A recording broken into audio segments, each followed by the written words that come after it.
शेतकऱ्यांना एकरी 60,000 रुपये नुकसान भरपाई त्वरित द्यावी, कवी सरकार इंगळे यांची मागणी।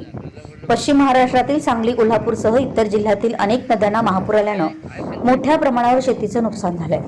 गेले 15 दिवस अनेक गावात महापूर आलाय, अशी अनेक गावं स्थलांतरित झाली आहेत। सध्या पाऊस कमी झाला असला तरी पण सर्वच ठिकाणी भरावामुळे पाणी लवकर ओसरत नाही।